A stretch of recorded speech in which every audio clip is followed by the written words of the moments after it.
मी इथे बनवलेला आहे बाजरीच्या पिठाचा हलवा, चवीला अप्रतिम आहे। चला तर मग वेळ न वाया घालवता याची रेसिपी पाहूया।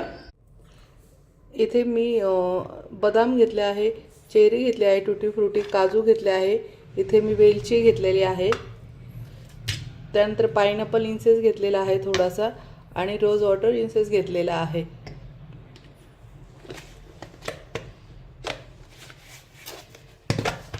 आणि हे बाजरीचं पीठ घेतलेलं आहे। बदामाचे काप करून घ्यायचे आहे। कढईमध्ये तूप टाकून घ्यायचे आहे।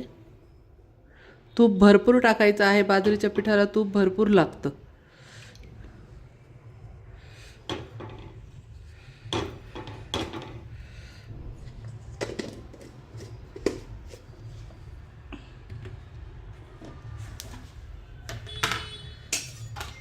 त्यामध्ये बाजरीचं पीठ टाकून घ्यायचं आहे।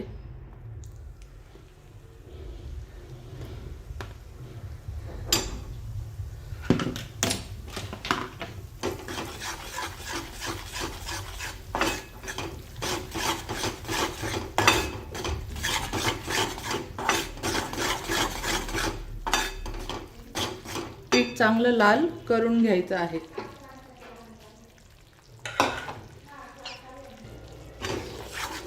बाजरीचं पीठ लाल होते तोपर्यंत आपण बाजूला गॅसवरती गरम पाणी करायला ठेवायचं आहे। यात दूध नाही टाकायचं, यात गरम पाणी आपण टाकून घेणार आहोत।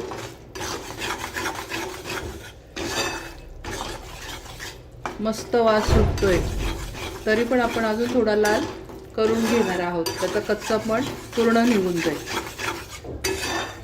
हा लहान मुलांसाठी, मोठ्यांना, वयस्कर माणसांना खूप पौष्टिक आहे। हिवाळ्यामध्ये आवर्जून खायचं असतं। बाजरी ही आपल्या शरीराला खूप चांगली असते, त्याच्यापासून आपल्या बॉडीला लोह भेटतं।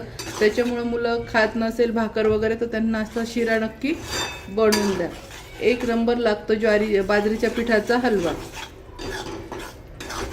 आणि खूप म्हणजे खूपच पौष्टिक आहे।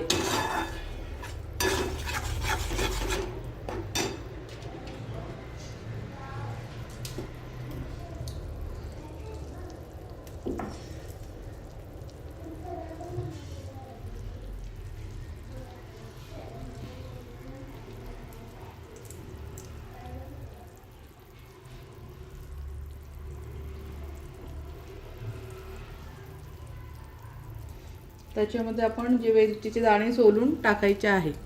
हे दाताखाली येतं तेव्हा खूप छान लागतात।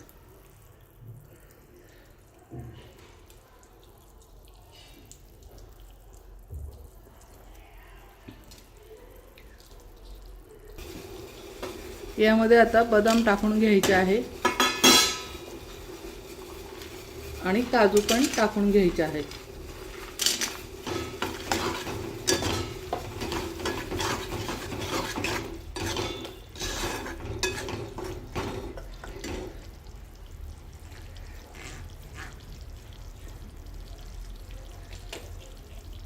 थोडा पाइनएपल इन्सेस टाकून घ्यायचा आहे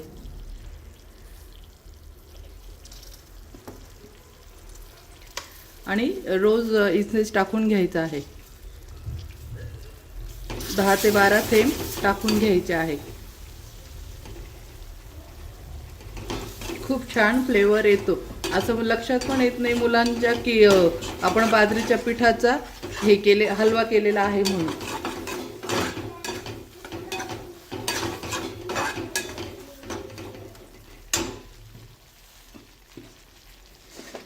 आता यामध्ये मी गुळाची पावडर टाकून घेत आहे।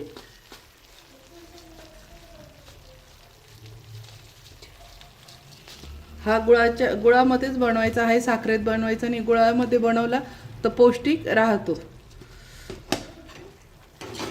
आणि गुळाने याची चव पण खूप छान येते।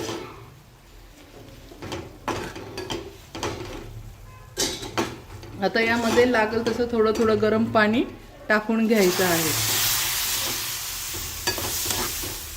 लागत लागत गरम पाणी टाकायचं आहे।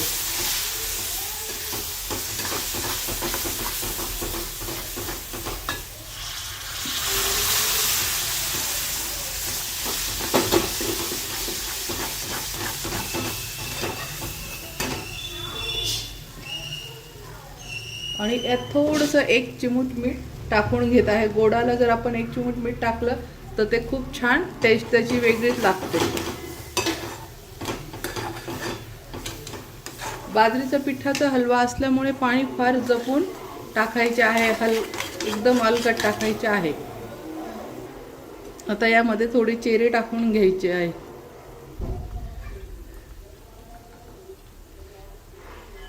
आणि थोडीशी वरती सजवायला ठेवलेली आहे मी.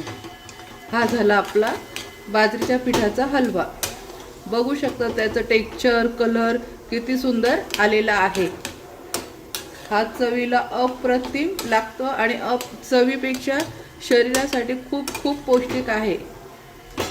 लहान मुलांना लो कमी असलं, रक्त कमी असलं तर हा शिरा नक्की आवर्जून मुलांना खाऊ घाला. याला शिरा पण म्हणतो, हलवा पण म्हणतो. बघू शकतात किती छान आला आहे.